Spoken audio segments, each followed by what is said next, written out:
just insane, this coronavirus stuff. I'm Dr. Larry Burchett.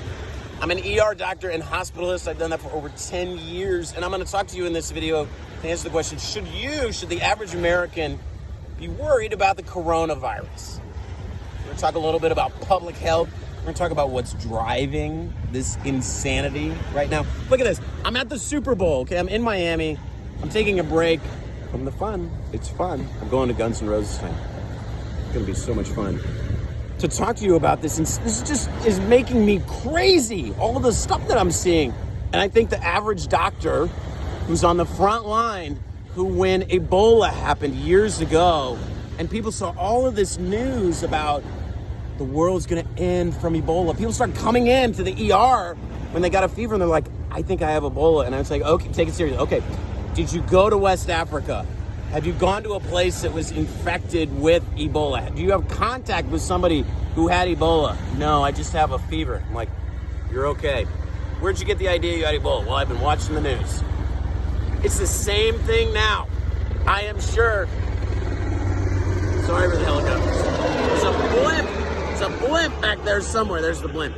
I am sure people are going to come in with the same thing, worried that they have corona. People have already been texting me, worried that their cough is the coronavirus. You guys, there's like 5 or 6 Americans in the whole country of 330 or 60 or how many millions of us that have coronavirus. You do not have the coronavirus.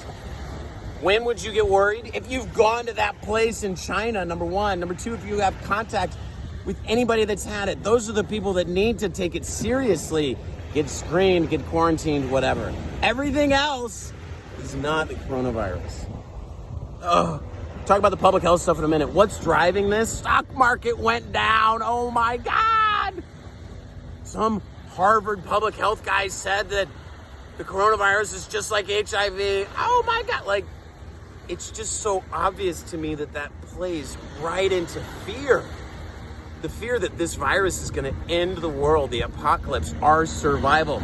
And those of us that live a little bit dead, we feel alive with that adrenaline and that fear here. It's not a real threat, right? Heart disease in your lifestyle is a much more real threat to kill you. The flu is a much more real threat to kill you. How many died of influenza last year? 60,000. 60,000 Americans. How many have died from corona this year? 0. There were 40 million cases of influenza last year. 6 cases of coronavirus this year, right? It just doesn't make any sense. It's crazy. Public health-wise, how do I feel about what they're doing? They're doing all the right things. You know, you go back to, you think about a similar but different coronavirus. Different. There's maybe, 8 or 9 coronaviruses. The SARS epidemic in China, 2002-3. How many people died? Millions of Chinese, right? Now they all wear the mask. Like 8,000. Crazy. And history-wise, the public health response by officials is largely felt to have contributed to the limitation of that. So what kind of things do? You want to stop the spread. You quarantine areas. You don't let people in or out.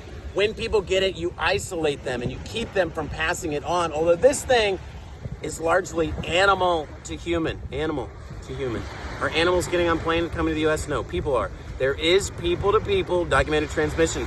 I just don't think it's as contagious as the flu or a cold. I'm skeptical. But I think the message of all of this stuff should be, you guys don't worry about it. Suburban Nebraska, you're not going to get it. Or suburban LA for that matter. It's just, the chances are low. Stop worrying about it. Other public health stuff that's the right thing, like shutting these airlines down and then getting a response where you get the smart people, these brilliant scientists at the CDC and the World Health Organization to study this thing, come up with a vaccine if necessary, treatments, etc. The point is, you should feel safe by what we're doing to limit this thing. If 8,000 people died in 2002-3 from a similar coronavirus, the goal is less with this. I don't know how many people have died, 100 or 200 in China.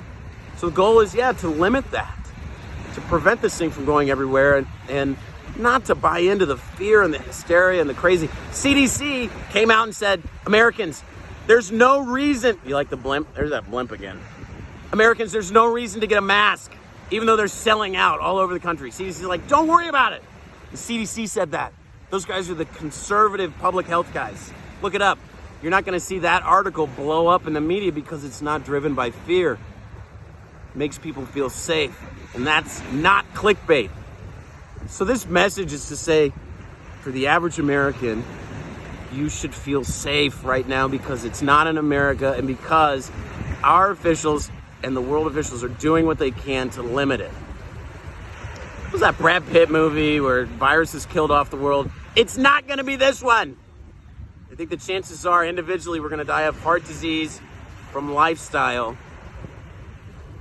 And it's more likely that we're going to burn the planet to the ground, and that's what's going to kill generations than this particular virus. So stop worrying about it.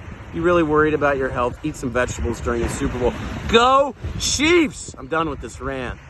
I'm done with the rant.